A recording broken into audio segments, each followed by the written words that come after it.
I wonder what this is. I'm going to regret this, aren't I?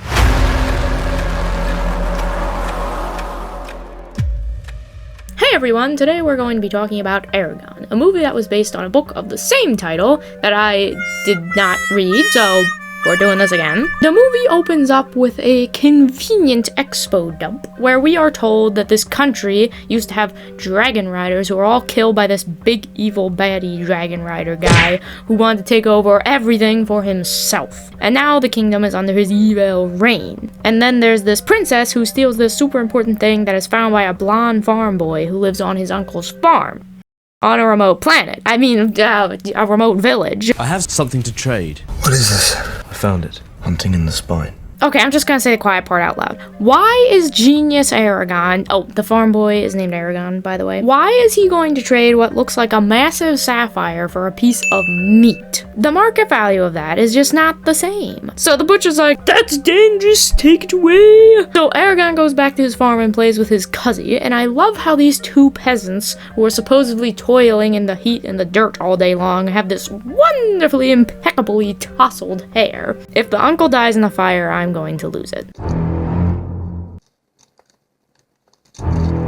He doesn't seem very concerned that this thing is moving! And it's kind of weird because the princess from the beginning has some random connection with this egg and Eragon. I'm not really sure. And this guy who's an evil sorcerer also has the same connection thing. Wait, that is Rumpelstiltskin from Once Upon a Time. Oh my goodness. Well, we know what we're calling him for the rest of the video. I just love recognizing people. Anyway, so since everyone can suddenly just know the egg has hatched because Eragon touched it, Rumpelstiltskin sends evil zombie buggy people to find Eragon. But since he's the one who had the vision thing of the egg hatching, Rumpelstiltskin that is, I'm not sure why he doesn't just go himself. I think he would just have some spell to teleport or something, since he can raise zombies. I guess he just really likes to hang out in his very dark hovel. There was a time when our land flourished. Time of dragons and dragon riders. That's right, back in my day we didn't have evil people. And also, if you don't like John Wayne, you're jaded. Anyway, so this old guy is clearly Obi-Wan. Important, and we will almost certainly be seeing more of him later. Oh yes, and Eragon has this magic symbol on his hand which burns sometimes, and the dragon is suddenly an adult now, and I'm not kidding. I have no idea what happened, but yeah. And also, on top of being way bigger, it can also communicate through thought? Question mark? What's happening? The time of the dragon riders has come again.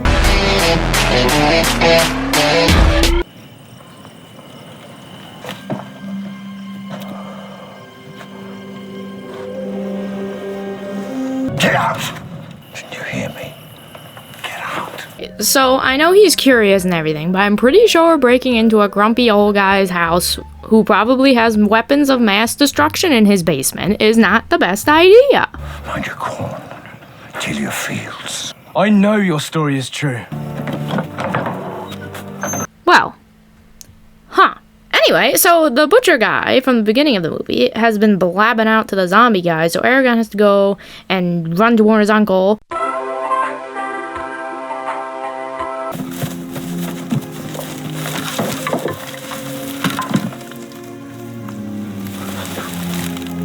I love how the uncle is being crushed by straw and sticks, by the way. Also, since the zombie guys are looking for the dragon, and the dragon is just flying around basically 24/7, why don't they just, look up?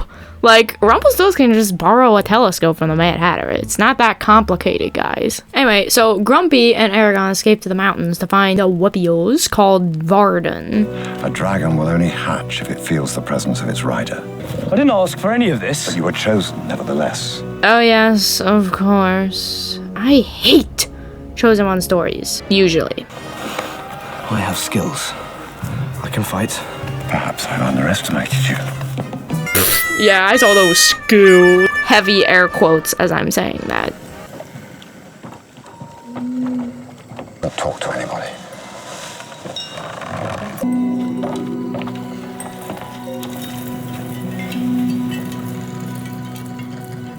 Do you wish Angela to read your fortune? She must happy. Ouch! And she's just like, someone is going to die. Oh, also, you're the chosen one. And somehow he just knows magic words that blow these guys up, and I'm not entirely sure where he heard them from, but okay. Years to learn what you discovered by instinct. Magic comes from dragons. Oh, you're so special. Of course he is. Can we just not? Dragon Rider. Not anymore. Why are we surprised about this? Just putting on our sleuthing cap for a minute here. He had a book about dragons. He's constantly going on about the good old days of dragon riders. And he's always complaining about the king. Therefore, everything is pointing towards him being a dragon rider. You don't exactly need to be Sherlock Holmes to figure that one out. So basically, this evil king guy made a plot to kill the dragon riders, and old dude's friend helped in the betrayal. But old dude kills his former co-worker, but not before evil co-worker killed old dude's dragon. But it's really stupid because old dude is like, oh, it's my fault, everyone's dead. And like, no, the king was the one who did everything. You just didn't die. So survivor's guilt, I suppose, but whatever. Anyway, so Rumpelstiltskin talks Eragon through a dream. I'm Arya, Princess of Alismera. You are the only one who can save me. Durza holds me prisoner. At Gilead. Where are you going? Find Arya. I'm going to free her. You're a blithering idiot. You can't just break into the castle and beat an evil diabolical maniac and his army. You're just being an arrogant little twat who's out to prove something because you're lame and you know it.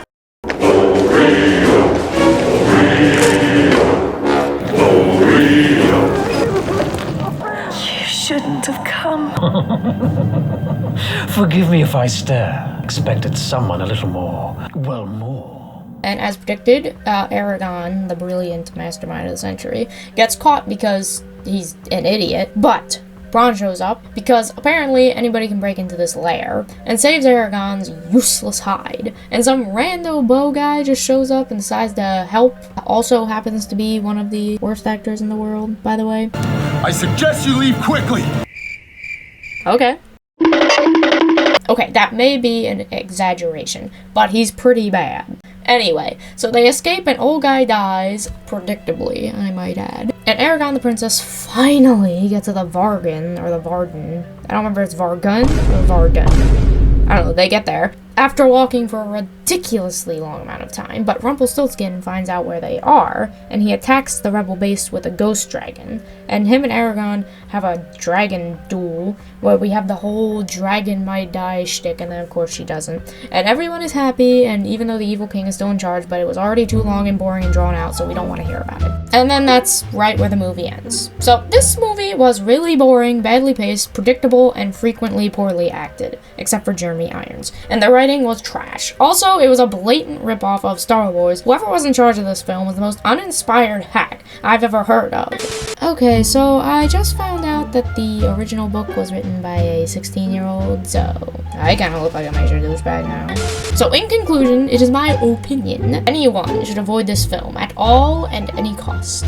Though I will say it may have been slightly less boring than Divergent, so there's that anyway. Thanks so much for watching. Like this video and subscribe for more videos like this one. Check out my comics on Tapas and Patreon if you like, and I'll see you all in the next one.